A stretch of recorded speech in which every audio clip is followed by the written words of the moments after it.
Hey guys, something that has kind of bothered me since I got into junk journals is having to figure out the spine setup depending on my width and my number of signatures and figuring out how to space them properly.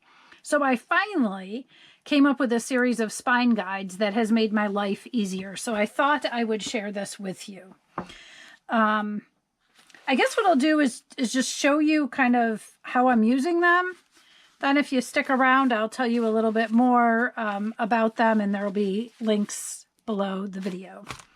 So let's just say that I had this journal, and this is a naked journal, which means it's just a cover waiting to be decorated, signatures waiting to be decorated. And so let's just say it was done and I had 5 signatures, right? So what I would do is, excuse me reaching in front of the camera, I need to get my ruler. I would measure my spine, so it's 1.75 inches, and I want to do 5 signatures. So what I would do is I would go into my spine guides. I would find my spine for 1.75 inches and 5 signatures. Note how quickly I found that, and I'll show you that storage system in a moment. And then I'm going to prepare my guide because I haven't used this guide. So there's holes or circles where I put my holes. I'm not going to poke all of them right now because I'm sure you get how this works. Poke all your holes. This is printed on cardstock so I can reuse it. Then I would lay my guide in here. And I can either poke the holes right through my cover, or I can mark through the holes with a pen or a marker or whatnot. And everything is equally spaced and in the right spot, top to bottom.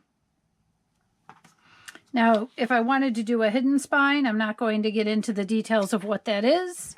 If you're familiar with it, then you can imagine you would just take this and lay it on your spine and put the holes in the hidden spine. Okay, so then what I would do is I would mark my signatures for their holes. So while I'm showing you this, I'm going to give you a couple of tips. So I'm just going to grab 2 large paper clips. I could grab bulldog clips, small clips, whatever. And I'm going to stand my signature up and I'm going to push my papers down so that they are very well nested. I'll put clips on to hold everything in place. I'm going to mark my signature. So these spine guides, the line that marks the height of the holes goes all the way to the outside edge of the spine so that you can easily line it up in your signatures.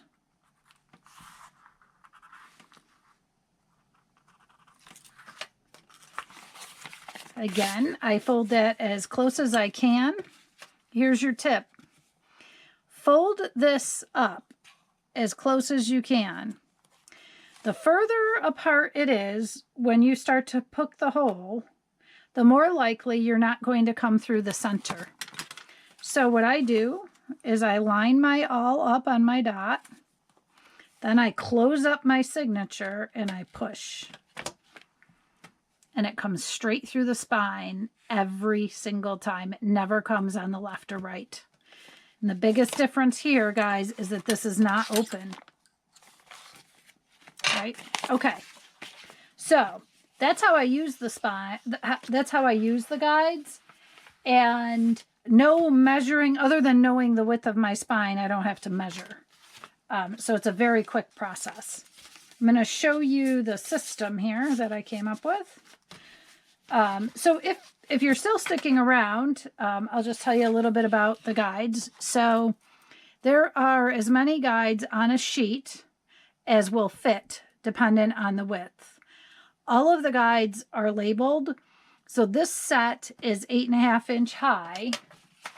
So that is a US letter sheet folded in half. That's kind of almost a standardish size. And then the spine is that height. I'll do an A4 set as well, but these are all 8.5 inch. Then it gives you the width of the spine, 1.75 inches, and then the number of signatures. So you can very quickly find the spine guide that you're looking for. So to cut these, you'd cut across the top, across the bottom. The dotted line is just here to show you that there's a separation between guides. But the cut of the guide is actually right on that outside line, so that the guide is the exact size as the spine.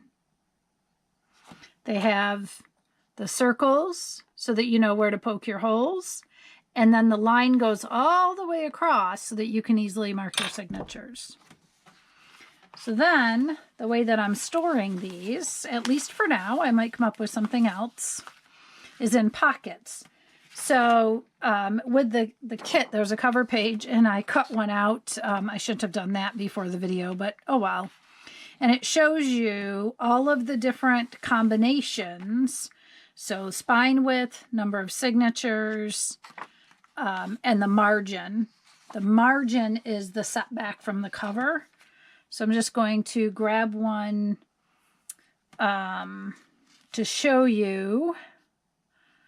Let's see, I'll grab a 1 inch 2 signature to show you what that means. So the 1/8 inch is here, right? So there'd be a cover here, a cover here. There's an 1/8 reserved. So the 2 signatures are just 1/8 inch off the cover. Now this probably wasn't the best example. Then here, it's 3/16 off the cover.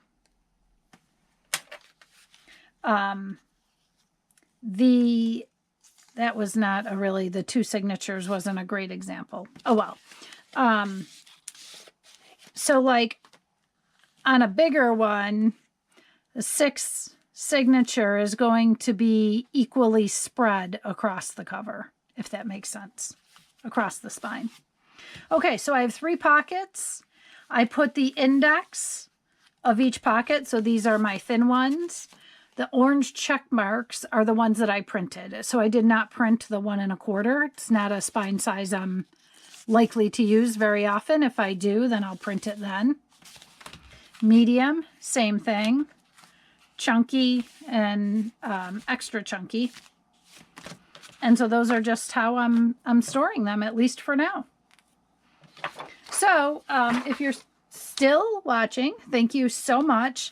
I will link to the spine guide kit below. If you already have spine guides and you have a storage system, I'd love to see it. So post it and tag me, please. If you don't have a spine guide system and you purchase mine and make a storage solution, I'd love to see it. Either way, spine guides save you time. So I hope this is helpful. Thank you for watching. Make it a crafty day. Bye, guys.